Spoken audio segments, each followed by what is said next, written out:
This guy's gutless. He's weak, and he will use race as a weapon because he doesn't have anything else, Joe Biden.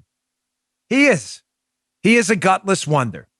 He will use race as a weapon to attack Republicans because that's what Joe Biden does, because he has no principles, no guts, and no backbone. I want to play this video first where he talks about this new voter integrity law that was just signed into law by Brian Kemp, the governor of Georgia, which made it more robust to verify voters are who they say they are and really did some solid things to prevent voter fraud. So this new bill passed yesterday. And Biden, of course, instead of talking about common sense, simple things like voter integrity, free and fair elections, has to go back to the race card because Joe Biden doesn't have anything else. Listen to this cut of him.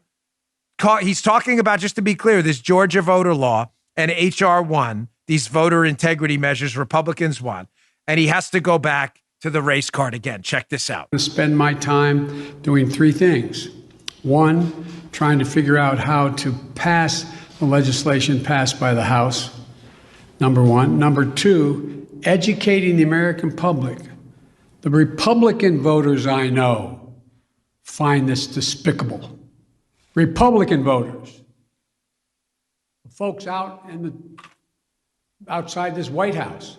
I'm not talking about the elected officials. I'm talking about voters. And so I'm convinced that we'll be able to stop this because it is the most pernicious thing. This makes Jim Crow look like Jim Eagle. I mean, this is gigantic, what they're trying to do. And it cannot be sustained. And do everything in my power, along with my friends in the House and the Senate, to keep that from becoming the law. Who in Hades is Jim Eagle, by the way? Jim Eagle? Is that a comic book character from the 40s? I have no idea where he got that from, Jim Eagle. But moving on, because I don't want to waste any time here. I've got a ton to get to and substantive stuff. He makes 2 points there. The first point is, hey, listen, these voter ID laws and voter integrity measures like the one in Georgia, even Republicans don't support them. Everyone's with me and trying to get these things thrown out. Really? That's really weird. And point number 2 is he tries to make the point that these things are racist, indicative of Jim Crow. Listen, nobody actually takes this stuff seriously. Sane people, liberal lunatics do because they're lunatics, but sane people don't actually take these charges seriously. But that's really weird. Let's address this second point, that these voter integrity measures are somehow indicative of racist policies like Jim Crow. That's really odd because, as Karl Rove points out in a Wall Street Journal opinion piece today entitled Blue State Voter Suppression, where's the outcry over Democrats' earlier poll closing hours and ID rules? Karl Rove makes the point that the items implemented in the Georgia voter integrity measure that Biden's swearing are racist and indicative of Jim Crow already exist in blue states. Joe, that's really strange. I'm reasonably confident Jim Crow laws don't exist in those blue states. I'm just going to throw that out there. Pretty confident on that one. That's a hill I'll die on. Here, from Karl Rove's piece. Democrats are particularly upset with requiring Georgians voting by mail to provide the number from their driver's license, free state provided ID, or other generally accepted identification. Biden's like, oh my gosh, Jim Crow. Really?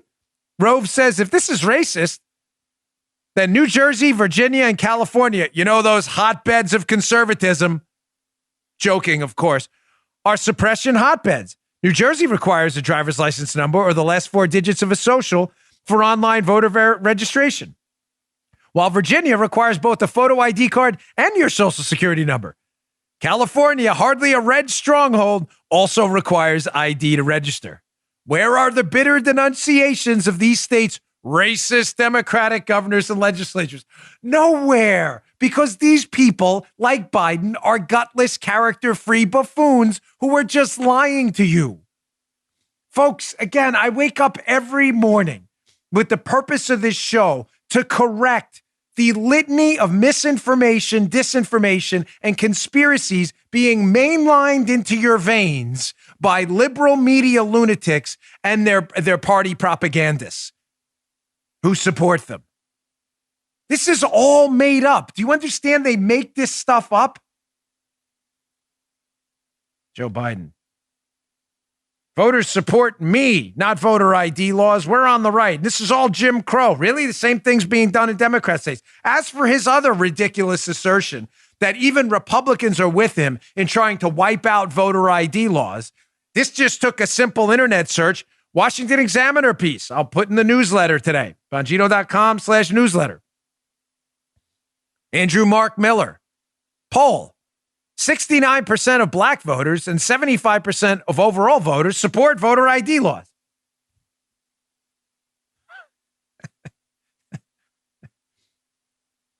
Folks, do these people ever tell you the truth? Ever? Do you ever ask yourself that? Are you ever embarrassed to be a liberal? I'm serious. Do you wake up in the morning convinced you're on the right side of history despite a cornucopia of facts kicking you in the cojones every morning? Nothing you're saying is true. Voter ID in Georgia. That's Jim Crow. Really? It's happening right now in California, Virginia, and New Jersey. Is that Jim Crow? No, not that. Those are Democrat governors. Oh, it's only Jim Crow if it happens in a Republican-leaning state? Does that make any sense? It does if you're a moron. Voters are with me. Really? Based on what? The polling? That 3/4 of voters aren't with you? That means voters are with you. 25% of people support your position. That means the voters are with you. In Joe Biden's math world of Al Gore math, he's probably right. However, in the sane universe where the laws of arithmetic apply, he's absolutely wrong.